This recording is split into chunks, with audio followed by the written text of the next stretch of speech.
சேலை கட்டும் பெண்ணுக்கு ஒரு வாசம் உண்டு, கண்டதுண்டா? கண்டவர்கள் சொன்னதுண்டா?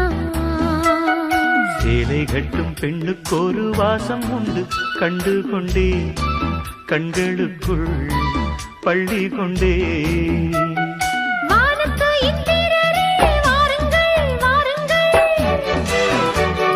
பெண்ணுக்குள் என்ன இன்பம் கூறுங்கள் கூறுங்கள். இதுபோல் இதமோ சுகமோ உலகத்தில் இல்லை. இவளின் குணமோ மனமோ மலருக்குள் இல்லை. சேலை கட்டும் பெண்ணுக்கு ஒரு வாசம் உண்டு, கண்டதுண்டா? கண்டவர்கள் சொன்னதுண்டா?